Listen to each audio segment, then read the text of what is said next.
Il y a un étudiant américain qui a fait une dinguerie avec ChatGPT, vous n'êtes pas prêts. On est le 28 août 2025, il est 2h49 du matin sur le campus de l'université du Missouri. Notre protagoniste, Ryan, étudiant en deuxième année, entre dans le parking et commence à vandaliser joyeusement quelques voitures. Il arrache des balais d'essuie-glace, il défonce les capots, il arrache les rétroviseurs, bref, il se fait plaisir. 17 véhicules sont endommagés lorsqu'il quitte les lieux à peu près une heure plus tard, vers 3h30. Un quart d'heure plus tard, Ryan commence à comprendre ce qu'il a fait et il commence à paniquer. Du coup, qu'est-ce qu'on fait en 2025 quand on panique? À qui on demande des conseils? Hein? Vous le savez, vous le savez.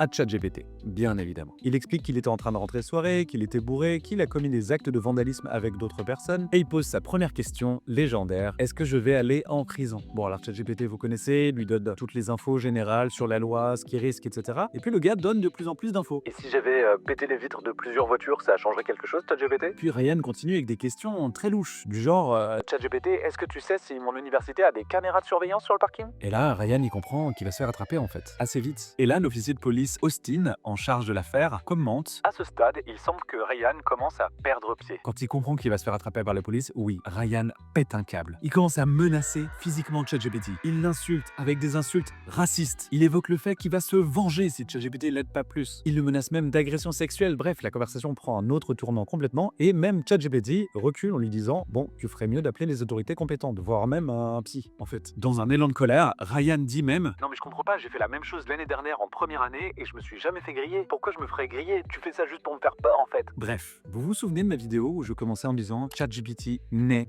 pas privé. Pour les besoins de l'enquête, la police a pu avoir accès de manière très ordinaire aux conversations de Ryan avec ChatGPT, qui en fait étaient pleines d'aveux et de confessions de sa part finalement. Alors, selon les conclusions de l'enquête, Ryan n'aurait pas pu s'en tirer même sans ChatGPT. Mais ça a aggravé son cas, et clairement identifié comme coupable aussi au passage. Il n'y a plus trop de doute à ce moment-là. Alors pourquoi je vous raconte cette histoire? Au-delà du fait que c'est à mourir de rire, surtout si vous voyez les screenshots à l'écran de la conversation du gars avec ChatGPT à 2h30 du mat, ivre mort, pleine de fautes, ça rassure un peu sur son propre usage. Au-delà du côté drôle de cette histoire, ça rappelle évidemment que les conversations avec ChatGPT ne sont pas privées et peuvent être utilisées par la justice ou par la police assez librement. C'est Sam Altman qui le disait lui-même, mais je vous renvoie pour ça à ma précédente vidéo sur le sujet. Je sais pas ce que vous dites à vos IA, vous, mais moi, en entendant de plus en plus d'histoires comme ça, je me restreins un petit peu plus. Je me limite, je fais un petit peu attention à ce que je lui dis. Oui. Et sans forcément défendre des vandales un peu cons comme Ryan, je suis quand même assez d'accord avec Sam Altman. Je pense qu'il faudrait un niveau de confidentialité supérieur. Il faut qu'on ait la possibilité de dire des choses assez intimes à une IA, pourquoi pas en local sur notre ordinateur, non connecté à un serveur, et qu'on se sente protégé par la loi en cas de conflit ou d'enquête. On verra comment la loi évolue à ce sujet sur les prochaines années, mais je voulais vous raconter cette histoire de Ryan le bolos qui a tout avoué à son ChatGPT après avoir pété 17 voitures ivre mort en rentrant de soirée.